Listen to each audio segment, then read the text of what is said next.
Hello friends, welcome to my channel मॉली लेक्शन। आज हम HTML का सेकंड पार्ट करेंगे। So let's start it. List in HTML क्या होंगी आपकी? लिस्ट क्या होती है? जिसमें हम डाटा को अरेंज करते हैं। डाटा इज अरेंज्ड, ठीक है, इन अ फॉर्मेट। किसी फॉर्मेट में डाटा को अरेंज किया जाता है। अगर हम जो है अपने वेब पेज की अपीयरेंस कह सकते हो या फिर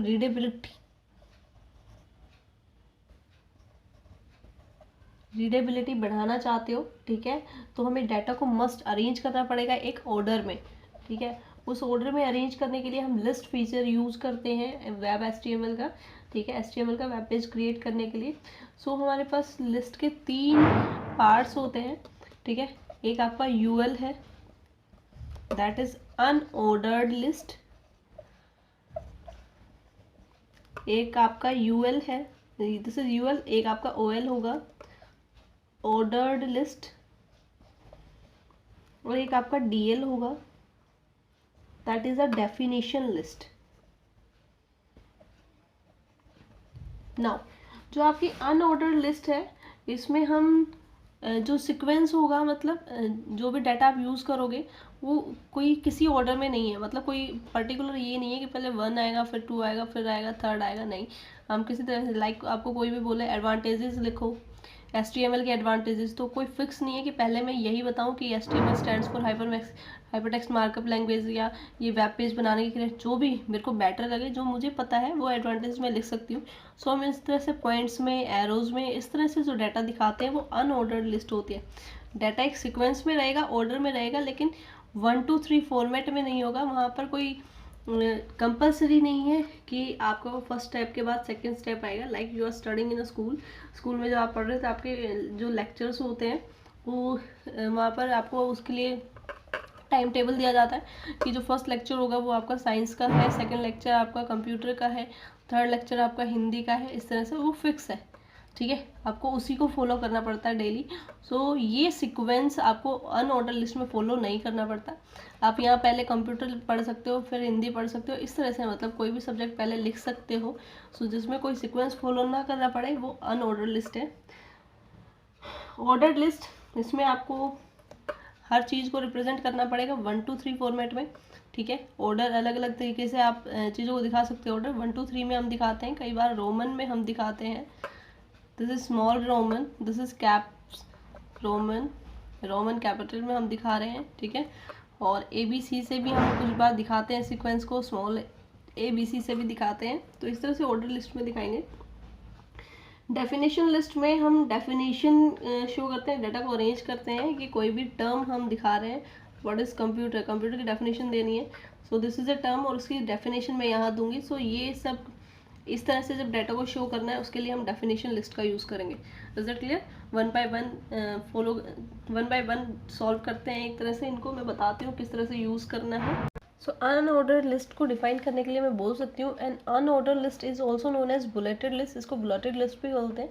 and is use to present the list items in an organised manner. जो भी लिस्ट आइटम्स आपको दिए जाएंगे उनको ऑर्गेनाइज करेगा एक प्रॉपर वे में, इरिस्पेक्टिव ऑफ देयर पोजीशन। उनकी पोजीशन का कोई मतलब नहीं है। जैसे मैंने बताया था 1 2 3 जरूरी नहीं है ये फर्स्ट पोजीशन पे आएगा, ये सेकंड पे, किसी को भी कहीं भी लिख सकते हो। अगर मैं आपको सब्जेक्ट्स लिखने को कहूँ तो आप पहले SST लिख सकते हो, फिर साइंस लिख सकते हो, फिर कंप्यूटर लिख सकते हो, या फिर पहले कंप्यूटर लिख सकते हो, फिर इंग्लिश लिख सकते हो, हिंदी, ठीक है। पोजीशन से कोई फर्क नहीं पड़ता, फर्स्ट किसको लिख रहे हो, सेकंड को। बस प्रॉपर एक लिस्ट में एक तरीके से आपको उनको अरेंज करना है, दैट इज अनऑर्डर लिस्ट। इसमें आप 2 टैग यूज़ करोगे, एक आपका UL टैग होगा अनऑर्डर लिस्ट को क्रिएट करने के लिए, दूसरा आपका LI टैग होता है, ठीक है। LI टैग जो था आपका पहले, ये आपका कंटेनर टैग था और अब आपका एम्प्टी टैग की तरह यूज़ होता है, ठीक है। आप दोनों तरीके से इसको यूज़ कर सकते हो। जो नए वर्जन आए हैं उसमें इसको एम्प्टी टैग की तरह यूज़ करते हैं। सो LI, जो भी आइटम लिखना है आपको, आइटम 1, देन LI आइटम 2, यानी जो भी लिस्ट में आइटम्स डालने हैं, जो भी लिस्ट में आपको चीज़ें डालनी है, हर एक चीज़ के लिए आपको एक LI टैग यूज़ करना पड़ेगा। Is it clear? इसको आप क्लोज भी कर सकते हो। जो पहले लिस्ट होती थी उसमें स्टार्टिंग में जो HTML थी पहले, उसमें इसको as a container tag use किया था, तो वहाँ क्लोज भी किया जाता था, तो क्लोज भी कर सकते हो। और अब के अकॉर्डिंग चलोगे तो इसको बिना क्लोज किए भी ये काम करेगा, ठीक है। जितने भी लिस्ट आपको आइटम्स जितने भी डालने हैं, item 2, item 3, ठीक है, इस तरह से। और उसके बाद लास्ट में आपको UL टैग को क्लोज करना पड़ेगा। UL टैग आपका कैसा टैग है? कंटेनर टैग है। इस तरह से ये आपका सिंटेक्स रहेगा, ठीक है।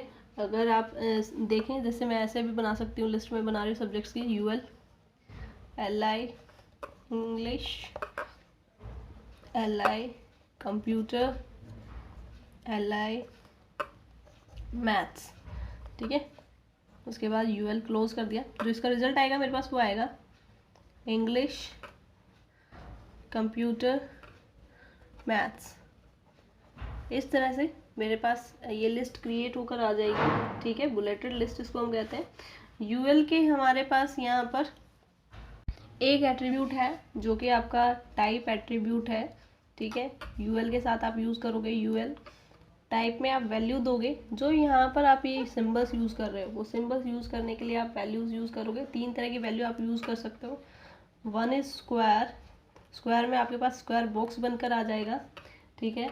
एक डिस्क है जो कि बाय डिफ़ॉल्ट आपके पास आता है। सर्कल जो कि फिल्ड है, सॉलिड सर्कल जिसको आप कह सकते हो, ठीक है। और एक आपके पास होगा सर्कल, सर्कल सर्कल आपका एम्प्टी होगा। डिस्क जो सॉलिड सर्कल होगा, सर्कल फिल्ड होगा, सर्कल आपका खाली ब्लैंक सर्कल बन के आएगा। इस तरह से किसी भी चीज़ को आप रिप्रेजेंट करोगे। बाय डिफ़ॉल्ट आपका हमेशा डिस्क आता है।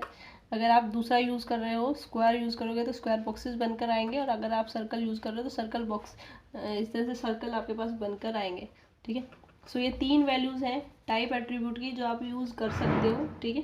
जैसे हमने इंग्लिश, कंप्यूटर, मैथ्स के लिए यूज़ किया है, यहाँ पर अगर मैं यूज़ करती कोई भी टाइप स्क्वायर यूज़ करती तो इन बॉक्स स्क्वायर बॉक्सेस बनकर आते हैं, उनके सामने लिखा होता है इंग्लिश, कंप्यूटर, मैथ्स, इस तरह से, ठीक है। और अगर मैं सर्कल चूज़ करती तो सर्कल आता। Is that clear? जब मैंने कुछ चूज नहीं किया तो क्या है? By default disc. So UL में हम टाइप एट्रीब्यूट का यूज़ करेंगे स्पेसिफाई करने के लिए कि किस तरह की बुलेट आपको चाहिए अपने लिस्ट को रिप्रेजेंट करने के लिए, ठीक है। Is that clear? Okay, moving on next, that is ordered list. Order list, it is known as the numbered list. इसको नंबर्ड लिस्ट भी कहते हैं। It is use to create sequential list. Sequential list ही create करने के काम आती है आइटम्स की। इसका मतलब है list in which each item is placed at a specific position. Like आपके जो रोल नंबर्स होते हैं, जब आपके एग्जाम्स होते हैं, आपको रोल नंबर के अकॉर्डिंग सिटिंग दी जाती है। First, second, third, fourth, fifth, इस तरह से पोजीशन सेट कर दी जाती है, आपको वही बैठना होता है। तो जो भी आपके आइटम्स यूज़ होंगे ऑर्डर्ड लिस्ट में, उनके सामने हमेशा कोई ना कोई यूनिक नंबर होगा। यानी 2 बच्चों का रोल नंबर एक क्लास में सेम नहीं हो सकता, सो सबकी पोजीशन क्या होगी? अलग अलग होगी, ठीक है। सो सबके पास क्या होगा? यूनिक अपना नंबर होगा। सो ऑर्डर लिस्ट में जो आइटम्स होते हैं उनमें ऐसा ही होता है। जो भी लिस्ट आप जो भी आइटम आप यूज़ करोगे लिस्ट में, सबके पास अपना यूनिक एक नंबर होगा, ठीक है। ऑर्डर लिस्ट क्रिएट करने के लिए हम यूज़ करते हैं OL टैग का, OL टैग का और LI टैग का। जो सेम हम वहाँ पर यूज़ कर रहे थे अनऑर्डर्ड में U, यहाँ पर हम यूज़ कर रहे हैं OL। Is that clear? OL tag का यूज़ करेंगे, साथ में LI यूज़ करेंगे। LI, I am writing Mohan, Sohan, Ram, Shyam. इस तरह से मैंने नेम्स कुछ दिए हैं आपके ऑर्डर लिस्ट में। लास्ट में OL क्लोज। जब ऑर्डर लिस्ट में भी मैं टाइप डिफाइन नहीं करूँगी तो मेरे पास रिजल्ट कैसे आएगा? बाय डिफ़ॉल्ट 1 2 3 4, इस तरह से नंबरिंग आपकी अपने आप आ जाएगी। Mohan, Sohan second position, Ram third position पे और श्याम फोर्थ पोजीशन पे, ठीक है। बाय डिफ़ॉल्ट आपके पास ये आएगा। OL के आपके पास 2 एट्रीब्यूट्स हैं। एक आपका टाइप एट्रीब्यूट सेम जो कि UL का था, और एक आपका दूसरा एट्रीब्यूट है स्टार्ट एट्रीब्यूट, ठीक है। टाइप एट्रीब्यूट में टाइप्स आएंगी। बाय डिफ़ॉल्ट जो टाइप आती है आपकी अरेबिक नंबर्स आते हैं, दैट इज़ 1 2 3, ये अरेबिक न्यूमरल्स कहलाते हैं। बाकी टाइप की वैल्यू आपकी क्या क्या हो सकती है? अरेबिक न्यूमरल्स जो बाय डिफ़ॉल्ट होगी 1 2 3 4, ठीक है, इस तरह से। एक आपकी हो सकती है अल्फ़ाबेट्स, अल्फ़ाबेट्स भी आपके दो तरीके के होंगे, एक अपर केस और एक लोअर केस। अपर केस में बड़ी ABCD, लोअर केस में small. Is it clear? Okay. उसके बाद रोमन लेटर्स आपके हो सकते हैं। रोमन लेटर्स वो भी जो होंगे आपके, रोमन लेटर्स जो होंगे वो भी आपके दो तरीके से होंगे, एक अपर केस में, एक लोअर केस में। ठीक है, अपर केस में जो होंगे उसमें आ जाएगा आपका 1 2 3, this is upper case of Roman letters, and 1 2 3 ये आपका लोअर केस हो जाएगा। Is that clear? सो ये आपकी 5 टाइप कह सकते हो आपके यहाँ हो जाएंगी। OL का जो टाइप एट्रीब्यूट है उसकी 5 वैल्यूज होंगी, एक अरेबिक न्यूमरल्स, एक अपर केस अल्फ़ाबेट, एक लोअर केस अल्फ़ाबेट, एक अपर केस रोमन लेटर्स, एक लोअर केस रोमन लेटर्स। इस तरह से आपकी 5 वैल्यूज है जो आप यूज़ कर सकते हो इसमें। ठीक है, OL के साथ। दूसरा आपका एट्रीब्यूट है स्टार्ट एट्रीब्यूट। स्टार्ट एट्रीब्यूट से आप बताओगे आप कहाँ से स्टार्ट करना चाहते हो, किस पोजिशन से। लाइक OL मैं जो टाइप ले रही हूँ वो रोमन अपर ले रही हूँ। टाइप आपको इस तरह से डिफाइन करनी है, फर्स्ट लेटर आप डिफाइन कर दो, उसके बाद अपने आप को उसी लेटर से ले लेगा। ठीक है, तो मैंने ये डिफाइन कर दी, ये अपर केस हो गया रोमन का। उसके बाद मुझे इसका दूसरा एट्रीब्यूट यूज़ करना है, that is start attribute. Start attribute की वैल्यू मुझे लेनी है, स्टार्ट में कर सकती हूँ, और ज़रूरी नहीं है कि मैं हमेशा सीक्वेंस 1 से स्टार्ट करूँ। हो सकता है मैं 51 से कर रही हूँ, 55 से कर रही हूँ, 10 से कर रही हूँ, कहीं से भी स्टार्ट कर सकती हूँ। सो आई एम स्टार्टिंग विद 11, मुझे 11 से स्टार्ट करना है, मैंने 11 दिया। उसके बाद LI, रोहन, सोहन,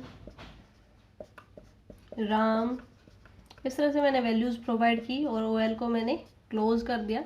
जब मेरे पास इसकी आउटपुट आएगी तो मेरे पास आएगी 11 से, that is Rohan, then 12 is Sohan, 13 is Ram. जो स्टार्टिंग होगी वो 11 से स्टार्ट किया है, स्टार्ट में जो भी वैल्यू दोगे वहीं से स्टार्ट हो जाएगा। अगर मैं यहाँ पर लिखती A, ठीक है, A के बाद मैंने सीधा स्टार्ट लिख दिया 8। ठीक है, सो 8 लिखने के बाद जो आपका 8th लेटर होगा अल्फ़ाबेट में वहीं से स्टार्ट हो जाएगा। 8 लेटर का आपका क्या होता है, H होता है। सो जो आपकी प्रेसिडेंस होगी यहाँ पर, जो अभी आपने लिस्ट यूज़ की उसकी प्रेसिडेंस H से स्टार्ट हो जाएगी, HIJ, इस तरह से यहाँ से स्टार्ट हो जाएंगे। ठीक है, अगर मैंने यहाँ पर A लिखा है तो, और अगर मैंने 1 2 3 लिखा होता 1, तो ये 8 से स्टार्ट होता है, 8 9 10। आई होप क्लियर है। OL के दो एट्रीब्यूट है, एक टाइप एट्रीब्यूट है, एक स्टार्ट एट्रीब्यूट है। टाइप एट्रीब्यूट की मैंने वैल्यूज़ बता दी है, 5 वैल्यूज़ आप ले सकते हो, और स्टार्ट से आप जहाँ भी जिस नंबर से स्टार्ट करना चाहते हो वो आप स्टार्ट में बता सकते हो। यहाँ तक क्लियर है? उसके बाद जो आपका LI टैग है इसके भी दो एट्रीब्यूट हैं ऑर्डर्ड लिस्ट में। ऑर्डर्ड लिस्ट में इसके दो एट्रीब्यूट्स यूज होंगे, एक आपका एट्रीब्यूट है इसका फर्स्ट टाइप, एक आपका एट्रीब्यूट है वैल्यू। टाइप में आप क्या करोगे, जैसे आपका ऑर्डर लिस्ट चल रही थी, कोई आइटम्स में लिख रही थी इंग्लिश, हिंदी, देन LI, मैंने यहाँ टाइप एट्रीब्यूट यूज़ किया। जब मैं बाय डिफ़ॉल्ट यूज़ कर रही हूँ, मैंने OL की कोई टाइप नहीं ली है, बाय डिफ़ॉल्ट क्या आएगा, अरेबिक नंबर्स, अरेबिक न्यूमरल्स 1 2 3 इस तरह से चलेगा। सो मैं यहाँ इसकी टाइप कुछ और देना चाहती हूँ, मैंने यहाँ इसकी type they the A। Is that clear? ठीक है, LI की टाइप यहाँ पर जो थर्ड पोजीशन पे था उसमें मैंने टाइप एट्रीब्यूट का यूज़ कर लिया, उसकी value A they the. Subject मैंने यहाँ 2 लिख चुकी हूँ, यहाँ थर्ड सब्जेक्ट आएगा आपका जो भी आपको यूज़ करना है। ठीक है, उसके बाद नेक्स्ट जो एट्रीब्यूट है, जो नेक्स्ट LI है उसमें मैं कोई टाइप एट्रीब्यूट यूज़ नहीं कर रही। उसके बाद मैंने सीधा सब्जेक्ट का नाम लिख दिया है maths, and then OL is close. ठीक है, अब जब इसका रिजल्ट मेरे पास आएगा तो क्या आएगा, फर्स्ट पोजीशन पर इंग्लिश है क्योंकि मैंने कोई टाइप नहीं दी थी तो बाय डिफ़ॉल्ट वैल्यूज़ आ रही हैं। सेकंड पर हिंदी था, थर्ड पोजीशन 3 आने की जगह यहाँ पर A यूज़ हुआ है। सो ऑब्वियसली जो थर्ड पोजीशन पर ABC में आता है, जो आपके अल्फ़ाबेट्स में आता है, अल्फ़ाबेट लेटर्स में आता है, जो थर्ड लेटर होगा वो यहाँ आ जाएगा। थर्ड लेटर आपका C होता है, सो इट बिकम्स C। उसके बाद नेक्स्ट, उसमें कोई टाइप नहीं है, सो पहले जो टाइप चल रही थी वो चलेगी, यानी वो फोर्थ पोजीशन पर मैथ्स आएगा। यानी पर्टिकुलर एक की टाइप मैंने चेंज कर दी है, जो कि मैंने सी कर दिया है 3 से। Is that clear? उसकी टाइप मैंने चेंज कर दी, 1 2 3 अरेबिक से अल्फ़ाबेट कर दिए, और वो भी कैप्स में, so capital C. I hope clear है। अगर आप नंबरिंग सीक्वेंस चेंज करना चाहते हो, यहाँ तो मैंने सिर्फ वैल्यू चेंज की है, नंबरिंग सीक्वेंस वही है 1 2 3 4, लेकिन अगर आप नंबरिंग सीक्वेंस चेंज करना चाहते हो तो उसके लिए आप इसका सेकेंड एट्रीब्यूट यूज़ करोगे एल आई का, that is value. Order list हमारे यहाँ पर चल रही है L I English, L I Hindi, L I, यहाँ मैंने यूज़ किया वैल्यू का, value equals to 20 I am taking computer, L I science. ठीक है, मैंने 4 आइटम्स लिए हैं, ओ एल क्लोज कर दिया है।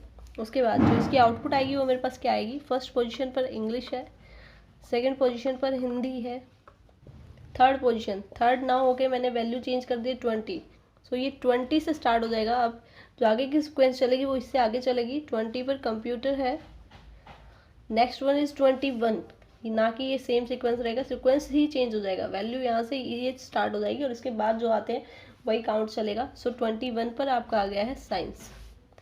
Is that clear? Difference clear है टाइप और वैल्यू में? टाइप सिर्फ टाइप चेंज करता है, अरेबिक से अल्फ़ाबेट ला सकता है, रोमन ला सकता है। वैल्यू जो है वो वैल्यू ही चेंज कर देगी, उस पोजीशन को ही चेंज कर देगी। 1 2 3 आ रहा था, 3 की जगह 20 कर दिया, 20 के बाद अब उसी की सीक्वेंस चलेगी, नेक्स्ट वन 21 22, इस तरह से अगर मैं और आइटम्स लेती हूँ तो वैल्यू ही चेंज हो जाएगी यहाँ पर। आई होप कंसेप्ट क्लियर है। The next one we have is DL, that is definition list, that is use to organise the items and their description. Items को अरेंज करता है उनके डिस्क्रिप्शन को in the HTML web page. HTML web page में each item has 2 parts, हर एक item के 2 part होते हैं, एक टर्म होती है, एक डेफिनेशन होता है। तो इसमें आपको ऑर्डर लिस्ट की तरह या कह सकते हो अनऑर्डर लिस्ट की तरह ना ही तो बुलेट्स मिलेंगी ना ही नंबर्स मिलेंगे, 1 2 3 ये सब नहीं होता है इसमें। इसमें आपको 2 चीज़ें, 2 पार्ट इसके मिलेंगे, एक होगी टर्म, दूसरी होगी डेफिनेशन, यानी कोई भी टर्म आप लिखोगे उसके लिए उसकी डेफिनेशन साथ में दी गई होगी। ठीक है, तो यहाँ पे हम यूज़ करेंगे DL टैग का। DL टैग के अंदर 2 टैग और होते हैं, 2 टैग इनक्लोज करता है ये। एक होता है आपका DT टैग, जिसका मतलब है डेफिनेशन टर्म, टर्म को डिफाइन करने के लिए DT टैग का यूज़ करते हैं, दैट इज़ डेफिनेशन टर्म। और दूसरा होगा आपका DD, that is definition description, definition description. ये 2 टैग आपके पास रहेंगे DL के अंदर। ठीक है, सो जनरल फॉर्मेट अगर मैं इसका बताऊं, सिंटेक्स होगा तो कैसे स्टार्ट होगा, DL टैग स्टार्ट होगा, उसके अंदर DT यानी फर्स्ट टर्म जो भी आपको देनी है, ठीक है, टर्म 1, उसके बाद DT क्लोज हो जाएगा टर्म 1 के बाद, फिर उसका डिस्क्रिप्शन DD। ठीक है, उसके बाद टर्म 1 डिस्क्रिप्शन आप कह सकते हो, उसको डिस्क्राइब करोगे, डिस्क्रिप्शन, उसके बाद DD क्लोज, उसके बाद फिर से दूसरी टर्म आप देना चाहते हो तो टर्म 2, उसके बाद DT क्लोज, उसके बाद DD टर्म 2 का डिस्क्रिप्शन, फिर DD क्लोज। जितनी टर्म्स आप डिफाइन करना चाहते हो एक DL में उतनी कर सकते हो, उसके बाद लास्ट में आपको DL को क्लोज करना है। Is that clear? इस तरह से ये इसका सिंटेक्स होगा DL टैग का। क्लियर है? एक एग्जांपल हम ले लेते हैं, लाइक DL, उसके बाद मैंने लिया DT, HTML को हम डिफाइन कर रहे हैं, सो ये टर्म बन गई आपकी। ठीक है, उसके बाद डिस्क्रिप्शन में हम इसको डिस्क्राइब करेंगे, what is HTML, this stands for hypertext markup language. ठीक है, उसके बाद DD क्लोज, सेकेंड टर्म मैंने ली HTTP, DT, HTTP, DT close. HTTP का डिस्क्रिप्शन मैं दे देती हूँ। HTTP का मतलब होता है hyper text transfer protocol. Again DD close. इस तरह से मैंने 2 टर्म डिफाइन किए, आप 2 3 4 जितना चाहो उतना डिफाइन कर सकते हो, लास्ट में DL क्लोज। तो इसकी जो आउटपुट आएगी आपको, आउटपुट कैसे मिलेगी, HTML जैसे हम अपनी नोटबुक में लिखते हैं, लाइक नोटबुक में जब हम रिप्रेजेंट करते हैं रेड पेन से, ब्लू पेन से, ब्लैक पेन से, ग्रीन, अलग अलग कलर से मतलब हम यूज़ करते हैं, और मोस्टली जनरली हम यूज़ करते हैं ब्लैक और ब्लू पेन। तो क्वेश्चन लिखते हैं वो हम ब्लैक पेन से लिखते हैं, आंसर लिखते हैं ब्लू पेन से अलग से, किस लिए, ताकि अलग से दिख जाए हाँ ये क्वेश्चन नहीं आंसर है, हाईलाइट हो जाए। इसी तरह से हेडिंग्स लिखते हैं, उसके नीचे लाइन करते हैं, इस तरह से अलग से पता चले दिस इज़ हेडिंग। तो यहाँ पे ये उसी तरह का काम करेगा कि आपका HTML लिखा हुआ आएगा, उसके बाद जो उसकी डेफिनेशन थी दिस स्टैंड्स फॉर हाइपरटेक्स्ट वो लिखा आएगा, फिर नेक्स्ट लाइन में आपके पास HTTP लिखा हुआ आएगा, फिर उसकी जो डेफिनेशन थी वो लिखी हुई आएगी। वेब पेज पे आप इसको इस तरह से रिप्रेजेंट कर पाओगे। Is that clear? I hope clear है DL डेफिनेशन लिस्ट आपको। Moving on next one we have is a nested list. Nested list क्या होती है, कुछ टाइम ऐसा होता है लिस्ट के अंदर लिस्ट मतलब हमें प्रोवाइड करनी पड़ती है सब कैटेगरी, लाइक फर्स्ट कोई भी आइटम मैंने लिखा, फर्स्ट आइटम उसके कुछ पार्ट्स है 1 2 3 इस तरह से हम रिप्रेजेंट करते हैं, ठीक है। सो वो आपकी नेस्टेड लिस्ट कहलाती है। The list items in a list are further subcategorized forming another list of items within a list. List के अंदर सब कैटेगराइज जब हम करते हैं तो दूसरी लिस्ट बनानी हमें पड़ती है। HTML ऑफर करता है फैसिलिटी नेस्ट करने की, एक लिस्ट को दूसरे में सब लिस्ट को, ठीक है। तो हम मतलब क्या है, अनऑर्डर लिस्ट के अंदर ऑर्डर लिस्ट बना सकते हैं, ऑर्डर लिस्ट के अंदर अनऑर्डर लिस्ट बना सकते हैं, अनऑर्डर लिस्ट के लिए फिर से दूसरी अनऑर्डर लिस्ट बना सकते हैं, ऑर्डर लिस्ट के अंदर दूसरी ऑर्डर लिस्ट बना सकते हैं। इस तरह से नेस्ट कैसे बनता है, नेस्ट इसी तरह से तो बनता है, स्ट्रिंग्स के अंदर स्ट्रिंग्स, स्ट्रिंग्स के अंदर स्ट्रिंग्स, इस तरह से करते हुए नेस्ट, तो इसलिए इसको नाम दिया गया है nested list. Is that clear? सब लिस्ट। एक एग्जांपल हम ले लेते हैं, एक लिस्ट बना रही हूँ मैं, ऑर्डर लिस्ट, उसमें मैं बना रही हूँ फ्रूट्स। नाउ फ्रूट्स की नेम अब मैं दूंगी तो फर्दर मेरे को अंदर कैटेगराइज करना पड़ेगा। सो मैं अंदर OL के अंदर UL दूसरी ले रही हूँ और टाइप दे रही हूँ यहाँ पर स्क्वायर। नाउ कुछ फ्रूट्स के नाम हम यहाँ लिख लेते हैं, एप्पल, ऑरेंज, गुआवा, मैंगो जो अभी करंटली बहुत चले हुए हैं, ठीक है, बनाना, कुछ भी आप ले सकते हो। उसके बाद UL मैंने क्लोज कर दिया। UL क्लोज होने के बाद मैंने OL की लिस्ट बनाई थी। OL में मैंने अभी एक ही आइटम लिया फ्रूट्स, इसका तो एक ही आइटम है, इसके अंदर UL ली थी, ये UL क्लोज हो गई, ये फ्रूट्स के लिए चलेगी। अब मैं फर्दर और OL के लिए बनाना चाहती हूँ, सो मैंने एक और आइटम ले लिया, दैट इज़ वेजीज या यू कैन से वेजिटेबल्स। वेजिटेबल्स होता है, वेजिटेबल्स, वेज ईटेबल्स, ठीक है, इसलिए इसको वेजिटेबल्स बोलते हैं, वेजिटेबल्स नहीं होता है, vegetables. Okay, vegetables. Then UL type यहाँ पर मैं ले रही हूँ डिस्क, ठीक है, डिस्क यहाँ मैंने टाइप ले ली इसकी। सो इसमें कुछ वेजिटेबल्स के नाम लिख लेते हैं। सो पोटैटो, अनियन, और भी बहुत सारे हो सकते हैं। I am closing this UL here, ये UL मैंने यहाँ क्लोज कर दिया है, उसके बाद मैंने OL को भी क्लोज कर दिया है। सो मेरी जब इसका आउटपुट आएगा तो कैसे आएगा, फर्स्ट नंबर पर मैंने लिया है फ्रूट्स, क्योंकि मैंने कोई टाइप स्पेसिफाई नहीं की थी OL की, तो अरेबिक नंबर्स लेता है ऑब्वियसली 1 फ्रूट्स। उसके बाद स्क्वायर टाइप में मेरे पास आ जाएगा apple, then orange, then guava, then mango, फिर सेकंड पे वेजिटेबल्स,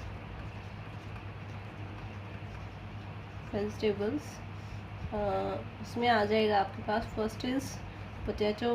सो फर्स्ट नहीं आएगा, यहाँ पे डिस्क लिया है, सो फिर आएगा पोटैटो, देन अनियन, अगर मैंने और लिए होते तो और फर्दर इस तरह से डिस्क में आ जाता है, ये इसकी आउटपुट आएगी। This is example of nested HTML, nested list in HTML. Is that clear to you? Next one we will learn how to insert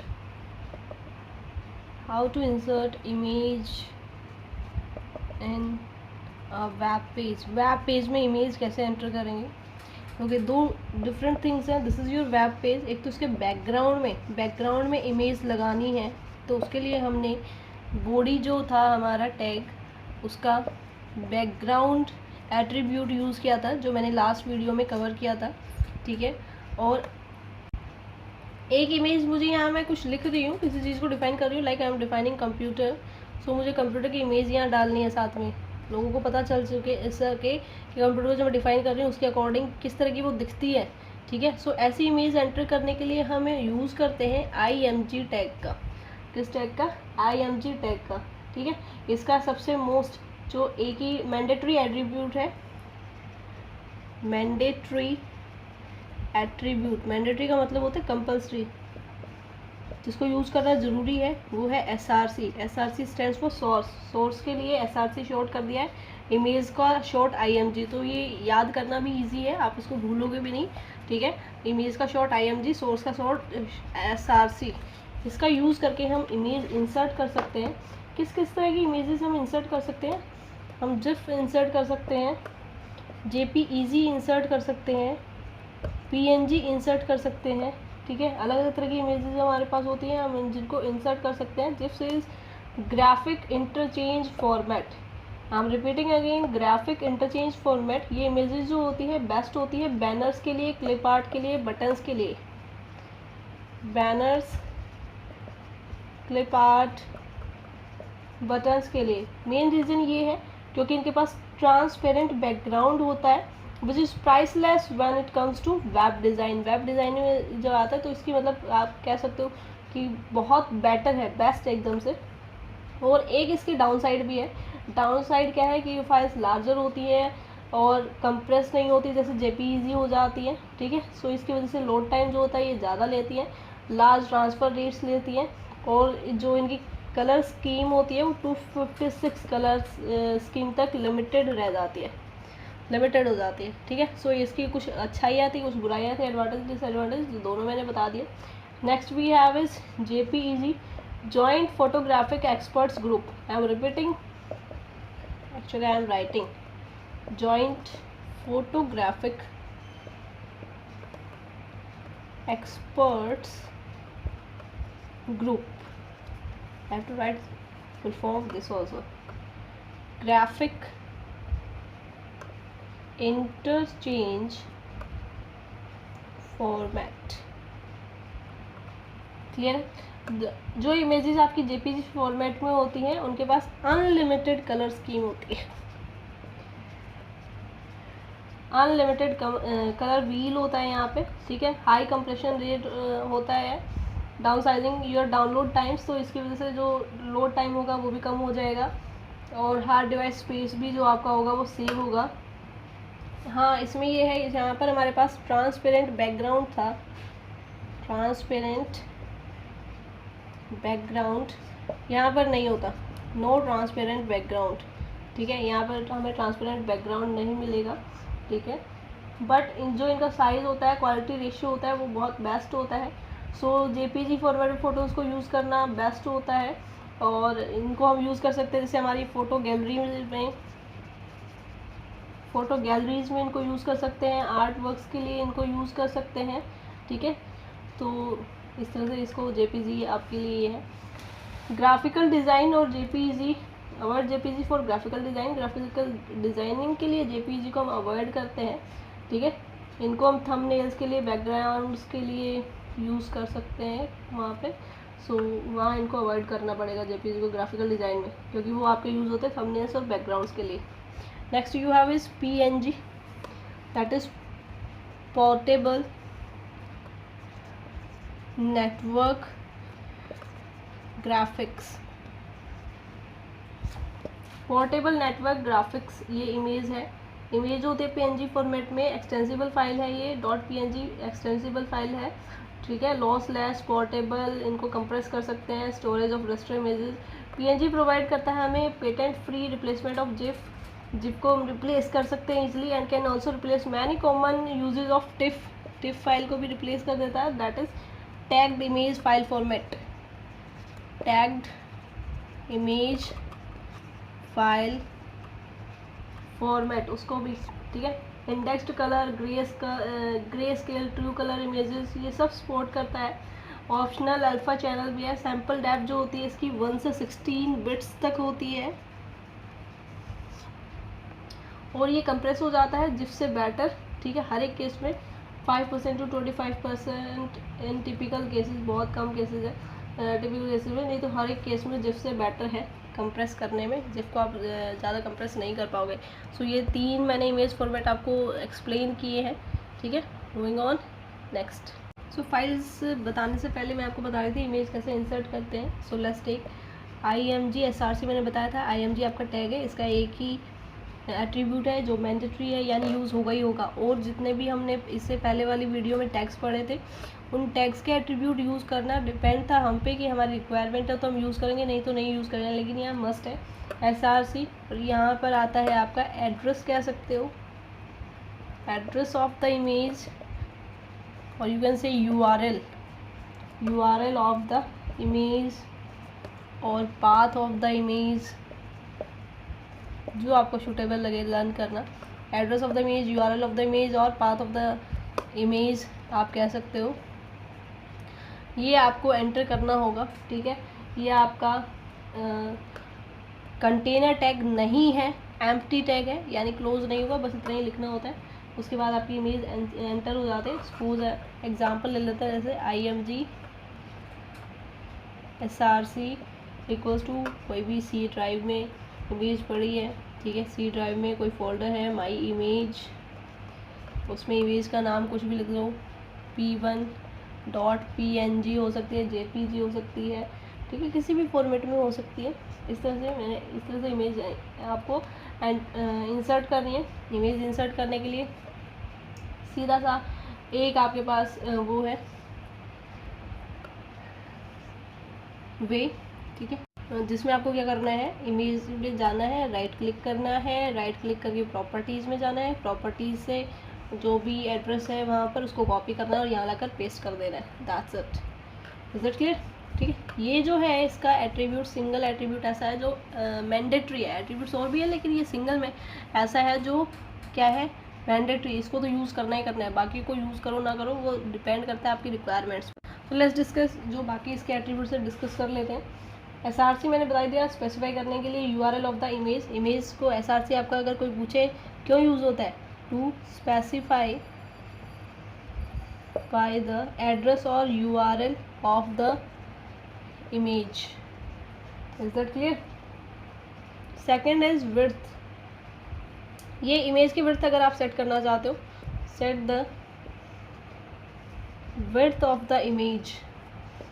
image की विड्थ अगर आप सेट करना चाहते हो उसके लिए यूज़ होता है, ठीक है। इसकी वैल्यू आपकी 10 हो सकती है, 20% हो सकती है, इस तरह से आप ले सकते हो, पिक्सल्स में भी और परसेंटेज में भी। हाइट, विड्थ समझ गए हुए, वेब पेज के अकॉर्डिंग चौड़ाई, ठीक है। हाइट इस तरह से वर्टिकली किस तरह से रिप्रेजेंट करें वो हाइट होगी आपकी। So height sets height of the image. Image की हाइट सेट करता है, ठीक है। इसकी वैल्यू भी आप पिक्सल्स में भी ले सकते हो, लाइक 10 ले रहे हो, 20 ले रहे हो, 20% ले रहे हो, डिपेंड करता है आप किस फॉर्मेट में ले रहे हो, पिक्सल फॉर्मेट में या परसेंटेज फॉर्मेट में। Next one is border. Sets border around the image. Image के चारों तरफ बॉर्डर सेट करना है, उसके लिए यूज़ होगा। So sets border around the image. Image के चारों तरफ बॉर्डर सेट करने के लिए आपका यूज़ होता है बॉर्डर एट्रीब्यूट, ठीक है। उसके बाद ऑल्ट, ये बड़ा ही इंटरेस्टिंग है। अगर आपकी इमेज डिस्प्ले नहीं होती, कई बार इमेज डिस्प्ले नहीं होती तो उसकी जगह कुछ मैसेज लिखा आता है, ठीक है। सो उसके लिए आपको यूज़ करना होता है ऑल्ट, यानी कह सकते हो alternate text which will be displayed if image is missing. This is an alternate text. Alternate text आपको शो होगा, ठीक है, अगर आपकी जो इमेज है वो डिस्प्ले नहीं हो रही है, कहीं गायब हो गया है, which will be displayed if image is missing। अगर आपकी इमेज बाय चांस किसी भी वजह से शो नहीं हो पा रही तो उसकी जगह कुछ दिखाई दे, image is not present here और समथिंग एल्स, कुछ भी आप मैसेज डाल सकते हो अपनी मर्जी से। Next one we have is align. Align attribute क्या करता है, हॉरिजॉन्टली पेज पर, यानी इस वे में हॉरिजॉन्टली आप अपनी इमेज को कहाँ सेट कर सकते हो, लेफ्ट में, राइट में या सेंटर में। अलाइनमेंट प्रोवाइड करता है left, right, centre. Is that clear? एक होता है आपका वी अलाइन। वी से पता चल जाएगा वर्टिकल अलाइनमेंट। ठीक है, जो अलाइन है वो हॉरिजॉन्टल अलाइनमेंट करेगा, हॉरिजॉन्टल अलाइनमेंट। और जो आपका वी अलाइन है वो वर्टिकल अलाइनमेंट करता है।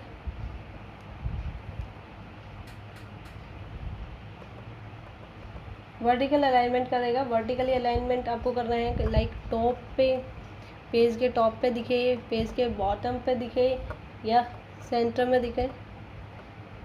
मिडल भी आप कह सकते हो, यहाँ से सेंटर होता है, यहाँ से मिडल होता है। ठीक है, next one we have is H space. जो आपकी इमेज है उसके चारों तरफ कितना स्पेस रहे हॉरिजॉन्टली, इधर इधर, ठीक है, अराउंड द इमेज कितना स्पेस रहे, उसकी वैल्यू आप पिक्सल्स में दे सकते हो, परसेंटेज में दे सकते हो। ठीक है, horizontal space around the image, percentage में दे सकते हो और पिक्सल्स में दे सकते हो। Next one V space, first letter से समझ जाओगे, H for horizontal, V for vertical. Vertical space around the image. Next one we have is name. Name of the image और section within the document. Image का नाम आप जो भी डालना चाहते हो, नेम ऑफ द इमेज, और यू कैन से सेक्शन, उस सेक्शन में जिस जहाँ पर आपने इमेज डाली है, section within the document, with in the document. I hope ये आपको जो भी एट्रीब्यूट्स थे इमेज के वो क्लियर होंगे। फिर भी अगर आपकी कोई क्वेरी है you can ask me through comment. Simple सा अगर हम सिंपल एग्जांपल लेते हैं एक, अगर हम क्रिएट करें HTML हेड टाइटल इमेज, या you can say inline image, title close, then we have head close, then body में यूज़ करेंगे img टैग, src, कोई भी आप पिक्चर डाल रहे हो, penguin .jpg, तो कोई भी जो आपके सिस्टम में अवेलेबल है। ठीक है, बॉडी क्लॉज, HTML क्लॉज। जैसे आप इसको सेव करोगे, सेव करना है .html लगा के, उसके बाद जैसे आप इसको रन करोगे, रन करते टाइम जो भी इमेज आपने यहाँ डाली है वो आपको डिस्प्ले हो जाएगी आपकी स्क्रीन पर। Is it clear? इस इमेज के साथ अगर आप कोई एट्रीब्यूट यूज़ करना चाहते हो, लाइक विड्थ एट्रीब्यूट मैं यूज़ करना चाहती हूँ, विड्थ एट्रीब्यूट मैं यूज़ करना चाहती हूँ, सो विड्थ जो भी मैं लाइक 500 में दे रही हूँ, पिक्सल्स में दे सकती हूँ। हाइट एट्रीब्यूट मैं यहाँ यूज़ कर सकती हूँ, हाइट में 700 दे रही हूँ, सो इस तरह से 700 होगी, इस तरह से 500 हो जाएगी। क्लियर है? मैं इमेज को बॉर्डर प्रोवाइड करना चाहती हूँ, सो बॉर्डर में लिख सकती हूँ कि कितना मोटा बॉर्डर हो, बॉर्डर इक्वल्स टू मैं लाइक 2 दे रही हूँ वैल्यू। ठीक है, उसको अलाइन करना चाहती हूँ, हो सकता है सारे एक लाइन में ना आए, आप इस तरह से भी दे सकते हो, जब तक इसको क्लोज नहीं करोगे वो उसी में इंक्लूड करेगा। नेक्स्ट लाइन में भी लिख सकते हो। So I am writing here, align कर रही हूँ मैं अपनी इमेज को राइट साइड में। ठीक है, सो इसलिए अलाइन यूज़ कर, अलाइन खाली लेफ़्ट और राइट या सेंटर दिखाएगा। उसके बाद अगर मुझे टॉप में ले जाना है पेज के, सो मैं वी अलाइन उसके लिए यूज़ करूँगी, V align top, bottom, middle. ठीक है, अगर मेरी इमेज ना दिखाई दे, पेंगुइन मैंने डाला है, तो उसकी जगह अल्टरनेट जो टेक्स्ट यूज़ करती हूँ मैं, ऑल्ट का यूज़ भी कर सकती हूँ। ऑल्ट में मैं नाम दे सकती हूँ, पेंगुइन की इमेज नहीं आ रही लेकिन नाम मेरे पास आ जाए, पेंगुइन वहाँ पर था मेरे पास एक। ठीक है, सो मैं पेंगुइन का नाम दे रही हूँ, इस तरह से नाम भी मैं दे सकती हूँ। तो इस तरह से आप सारे एट्रीब्यूट्स को यूज़ कर सकते हो। अगर एट्रीब्यूट्स को अलग अलग यूज़ करना चाहते हो अलग अलग यूज़ कर सकते हो, साथ साथ यूज़ करना चाहते हो साथ साथ इस तरह से यूज़ कर सकते हो। मैंने यूज़ करके दिखाया। और अगर आप चाहते हो कि आपकी इमेज बिल्कुल पेज के सेंटर में आए तो आप यहाँ पे सेंटर टैग का यूज़ कर सकते हो। सेंटर टैग का यूज़, सेंटर टैग आप इमेज से पहले लगाओगे, इसको क्लोज करोगे लास्ट में, ठीक है। तो इस तरह से आप सेंटर टैग का यूज़ कर सकते हो। इसको क्लोज कर दोगे, इसको स्टार्ट कर दोगे IMG से पहले, क्लोज कर दोगे उसके बाद, that's it, your body close and HTML close, ठीक है। ये छोटा सा ट्यूटोरियल हमने अभी देखा इमेज एंटर करने का। Moving on next topic, I hope clear है। फिर भी कोई क्वेरी है so you can ask me through comments. Next we have 2 topics, that is superscript element and subscript element. दो आपके पास हैं, एक सुपरस्क्रिप्ट है एक सबस्क्रिप्ट है, ठीक है। सुपरस्क्रिप्ट के लिए हम यूज़ करते हैं सब, जो भी इसके अंदर टेक्स्ट लिखना है आप लिख सकते हो। सब क्लोज यानी इसी का स्टार्टिंग जो है सुपर का सब, वो हमने यहाँ ले लिया है। सबस्क्रिप्ट में इसी का स्टार्टिंग 3 वर्ड्स हम यूज़ करेंगे सब। Now what is superscript and what is subscript. Superscript देखिए क्या होता है। क्वेश्चन पेपर आपने देखा होगा एग्ज़ाम में, जब भी आपको कुछ आता है, लाइक क्वेश्चंस आते हैं मैथ्स में, x² + y³ + 3x⁴ इस तरह के। सो ये 2 जो है, 3 जो है वो आपको प्रॉपर ऊपर दिखता है, ना कि ऐसे दिखता है, ठीक है। प्रॉपर ऊपर गया है, so that is superscript. Super ऊपर की तरफ अगर हमें कोई चीज़ लगानी। सबस्क्रिप्ट साइंस में जैसे आप लिखते हो H2O, ठीक है, NH4, कुछ भी इस तरह की वैल्यूज जो लिखते हो, तो ये जो होता है ये 2 आपको H2O ऐसे लिखा हुआ नहीं मिलता एग्ज़ाम में। बुक्स में हमेशा प्रॉपर नीचे लिखा हुआ मिलता है, बुक्स में हो गया, नोट्स में हो गया, या एग्ज़ाम में हो गया, क्वेश्चन पेपर्स जो आपके यहाँ आते हैं प्रॉपर। सो वो with the help of subscript हम करते हैं, और इसको हम with the help of superscript करते हैं, ठीक है। ये फंक्शन आपका वर्ड में, MS वर्ड में अवेलेबल है। हम HTML में भी जो अपनी वेबसाइट जो भी बना रहे हैं, वेब पेज जो हम बना रहे हैं, उस पर भी तो हमें प्रॉपर इन्फॉर्मेशन देनी है, सो उसके लिए भी हमें सब और सब का यूज़ करना पड़ेगा, ठीक है। So this tag is a special text formatting tag which is used to display the text in superscript format. superscript format में रिप्रेजेंट करेगा, और ये आपका सबस्क्रिप्टेड फॉर्मेट में रिप्रेजेंट करेगा। Is that clear. दोनों कंटेनर टैग हैं, ठीक है। कंटेनर है तो स्टार्ट भी होंगे क्लोज भी होंगे। जिस भी टेक्स्ट को आपको सबस्क्रिप्ट या सुपरस्क्रिप्ट बनाना है उसको आप इसके बीच में लिख दोगे। क्लियर। लाइक देखो कैसे बनाना है। मुझे लिखना है x², सो मैं लिखूँगी x, देन सब 2 को मुझे x की पावर में ले जाना है, 2 सब क्लोज, ठीक है। यहाँ H2O लिखना है, कैसे लिखूँगी H सब 2 सब क्लोज देन O, ठीक है। प्लस साइन साथ में आएगा, प्लस अगर आप यूज़ कर रहे हो तो, ठीक है। इस तरह से कुछ भी आप यूज़ कर रहे हो तो उसको आप ऐसे लिखोगे सीधा सीधा। अगर आप प्लस माइनस यूज़ कर रहे हो तो प्लस माइनस यूज़ करोगे, नहीं तो सीधा सीधा इस तरह से आ जाएगा। H2O ये बन जाएगा आपका H2O। इस तरह से आप इसको डिस्प्ले कर सकते हो। Is that clear. I hope clear है दोनों ही। तो आपको समझ में आ गया होगा कि x² x³ किस तरह से लिखे जाते हैं, या फिर H2O O2 O3 ये सब किस तरह से लिखे जाएंगे, ठीक है। सो ये 2 बहुत बेस्ट एलिमेंट्स हमने सीखे। इसी के साथ आज की वीडियो को करते हैं ख़त्म। नेक्स्ट वीडियो में हम लोग सीखेंगे how to create hyperlinks. Hyperlinks कैसे क्रिएट करते हैं ये हम नेक्स्ट वीडियो में सीखेंगे।